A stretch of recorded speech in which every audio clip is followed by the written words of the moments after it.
Today's episode of the More You Know podcast is brought to you by CrowdQuestion, a brand new social communication platform focused on connecting crowds to bring everyone closer to their community, as well as enhancing any occasion. Rather than being a social media platform focused on content and advertising, they're focused on communication and connection. Learn more about the platform and download the app free at crowdquestion.com.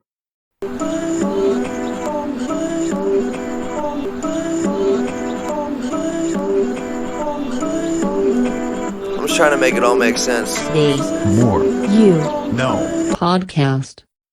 Today I want to do something I haven't ever done on the podcast before, and that's to share a story of a life of significance. And the story I'm about to share is the life of Lawrence Harvey Zeiger. So he was born in Brooklyn, New York in 1933. He is one of two sons, born to a Lithuanian mother and an Austrian-Hungarian father. Both of his parents were Orthodox Jewish immigrants. His mother worked as a garment worker, and his father as a restaurant owner and defense plant worker. Growing up, he dreamed of becoming the second baseman for the Brooklyn Dodgers, and one of his high school friends was Sandy Koufax, who actually was a Brooklyn Dodgers player. While Lawrence was in high school, his father died at age 44 of a heart attack, and this resulted in his mother, his brother, and himself being on welfare. His father's death and their financial situation greatly affected him, and he lost interest in education. Once Lawrence graduated from high school, he worked to help support his mother, but he also knew from an early age that he desired to work in radio broadcasting. While he was helping support his mother, someone who knew he was interested in getting into radio broadcasting suggested that he went down to Florida, and this is because it was a growing media market, which meant that it had tons of openings for inexperienced broadcasters. So he went down to Miami and had some initial setbacks, and he was working as a janitor at a radio station. Well, one of the station's announcers abruptly quit, leaving the station on the hook, and with Lawrence being the only one available to go on air, they put him on air for his first broadcast, which was working as a DJ from 9 a.m. to noon.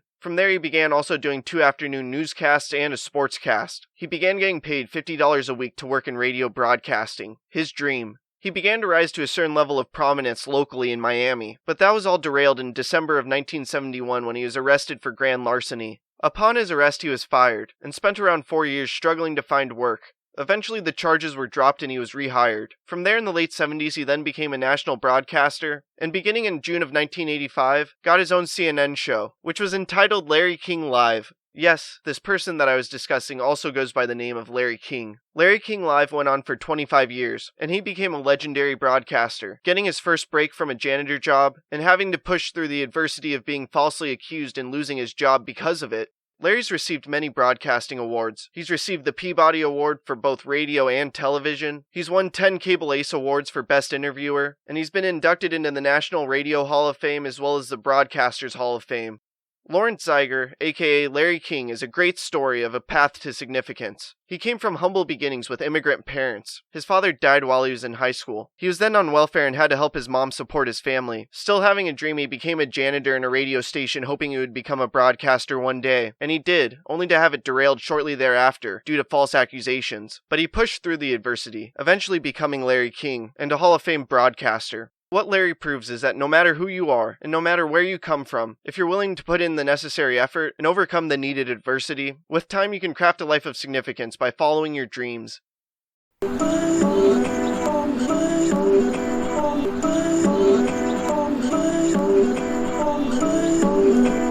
just trying to make it all make sense. Today's More You No podcast.